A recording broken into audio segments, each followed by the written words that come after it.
Yo, magandang hapon mga bossing. Bali, ngayong hapon na to ay may tatatuan ulit tayo, no? Ang kliyente natin is magjowa to, couple. Bali, ang design nila is couple din. Lips yung design nila at ito si bossing ay may gusto siyang ipa-add sa kanyang braso, no? At ito na nga, inuna muna natin tong sa may bandang leeg niya. Dito niya gustong napalagay yung tattoo niya at nilapatan ko na ng stencil, no, para idikit ko na yung design niya. Bali yung lips na design niya may twist nga pala, boss. Bali gusto niya yung merong bungo sa gilid ng lips, no? Kaya iyon, ginawa natin ng paraan. At ito si bossing, yung kliyente natin ngayon pala is ano ko to, tropa ko na to, matagal na to. Bali, dati nagpa-practice din magtatuto. Hindi ko lang alam kung bakit natigil siya eh. Pero sabi ko, practice siya uli. Sayang kasi medyo marunong naman din do, magaling din mag-drawing to si tropa, ano. At yan na nga, dinikit natin yung stencil niya. Bali dito, nauna muna siya. At kasi yung jowa niya isa sa work pa, no. Hintayin pa namin yung jowa niya dumating mamaya pang madaling araw. So pagkatapos ng tatuan, babalik sila uli para yung sa jowa naman niya. Bali ito nga pala is lips ng jowa niya to, ni madam. Tapos silagyan ko ng bungo sa gilid kasi yan yung trip na design ni bossing. Yan. Hindi talaga yun, tropa ko na rin yan eh. Matagal na rin niya, magkaibigan kami yan. At ito na nga, bali dito, dininyahan ko siya po konti-konti lang, no? Ginamitan ko ng 5RL to. Kasi medyo maliit lang yung design. At maliliit yung detalye, no? Ang pinanglinya ko dyan is 5RL at ang bolts ko is 6 volts lang po.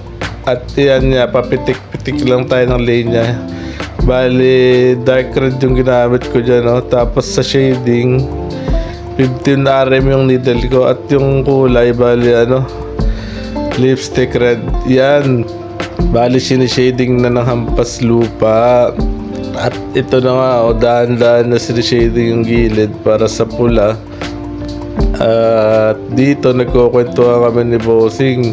Kasi medyo nasasaktan siya dyan, no? Kaya medyo kinakausap-kausap natin.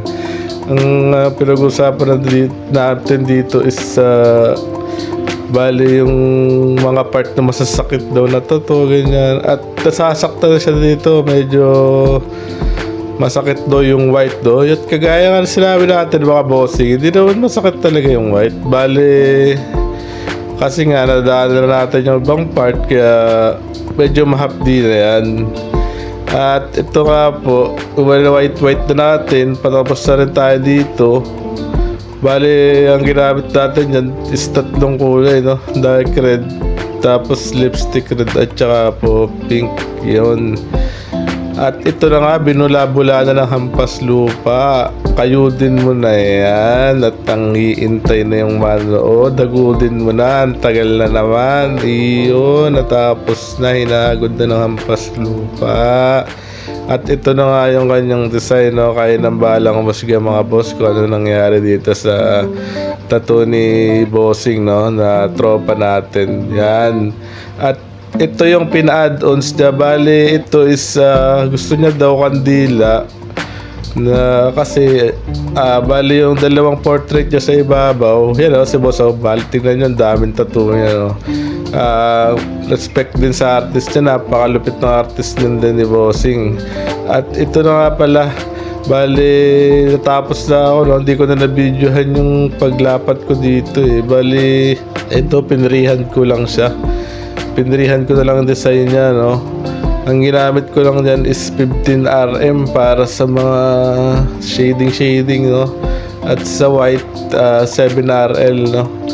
At ito na nga, bali sinunod ko lang yung kulay, ginaya ko lang yung kulay ng mga tattoo niya para mag-connect naman yung maganda yung kalabasan ng kandila, no? Dapat pare-pareho siya ng kulay. Bali yan eh, advanced black and gray yung ginamit ko dyan.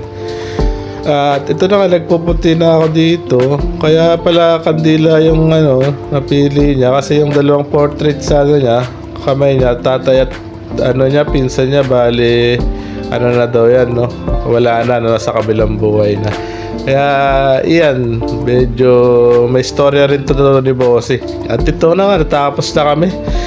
Kinuskus na ng hampas lupa at iyon, binula at hinagod na uli ng hampas lupa. Iyon, nakita na yung malupitang kandila. Malupit ba yan? Kayo nang bahalang muske mga bossing. At yun, sa background niya, nilagyan ko na lang din ng mga red. Ginaya ko na lang yung mga old na tattoo niya, red design yan. Connect na lang natin para maganda siyang tignan. At ito na, bali dito, si Madam na, na to bali madaling araw na to, launa. At yan nalilito pa yung hampas lupa sa pagdikit, bali baliktad pa yung pagdikit, yun, papaganyan yan. Kung ano na kasing pinag-iisip mo. At ito yung lips naman to ni Bossing, yung para kay Madam. At yung kanya, isa, batok daw ilalagay. Yan, ang maiba naman. Kasi common lagi na lang sa leeg, At ito dinikit ko na yung stencil. Ginamit natin dyan, 5 barrel pa rin para sa konting mga linya. Dark pa rin. At dark to light pa rin ginamit natin dito, At ayan na nga, natapos ko na yung linya. Shading na yung hampas lupa dito, Bali 15 RM yung ginamit ko pa rin dito pang shader para mabilis. At 5 volts lang tayo mga bossing para di masyado mabugbog. At yun na, natapos ko na yung shading niya. Bali ito na, nagpuputi-puti na tayo ngayon yung hampas lupa, patapos na rin tayo.